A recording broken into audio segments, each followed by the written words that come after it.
45, a lot to get to. All right, here's the first story. Baylor and Duke. Anytime you say Baylor and Duke in men's basketball, you think about the Elite Eight in Houston, the charge, non-charge, whatever it is. In fact, I put up the tweet from John Rothstein, who reported it, and the first response on my Twitter timeline, it was not a charge, or no, it was a charge. And Paul Catalina, you were at that game. You've told that story. You don't have to rehash that. But when you saw this, what were your thoughts?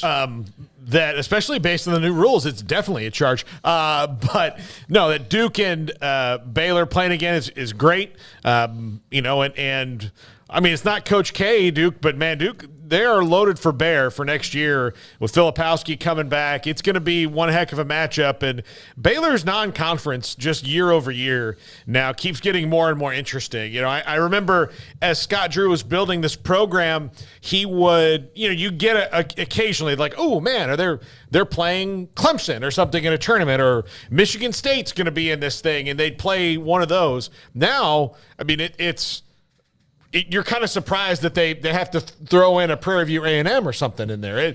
The non-conference schedule is excellent. They've got the tournament at the Barclays as well Center, which is going to be really cool with Florida and Pitt and Oregon State in that one. So yeah, it's shaping up to be a pretty awesome non-conference schedule before. And probably an even tougher especially with Houston coming into the league next year. Big 12 schedule starts.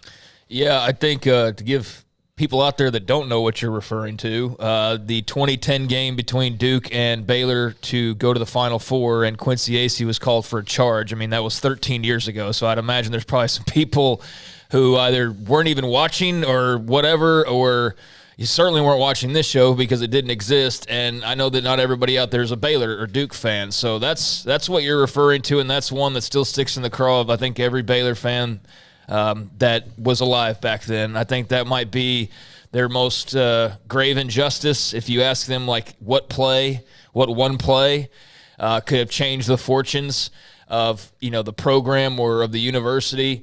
And I don't know, maybe you could also throw in, few others, like if Bryce Petty doesn't trip in Stillwater, or right.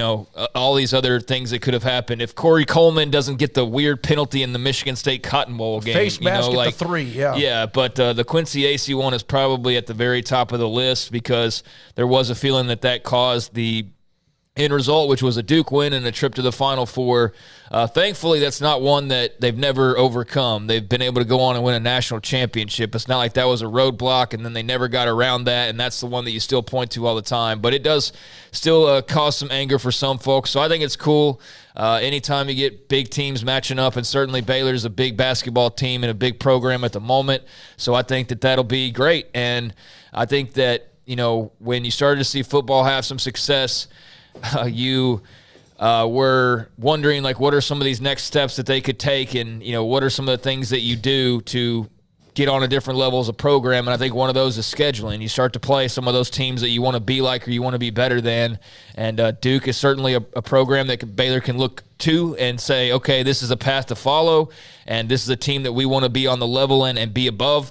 And so it's great to see them taking each other on. I think it'll be a lot of fun, and Scott Drew's doing everything imaginable, from recruiting high school players to the transfer portal, to putting guys in the pros now, which wasn't always a regular thing. Now it's almost an every year thing at this point. I think they're going on 3 or 4 years in a row where they're probably, I think, putting somebody in the draft, which was not the case. Now your scheduling's about as good as it gets. So yeah, they're doing all the right things, and it's cool to see that. Also today,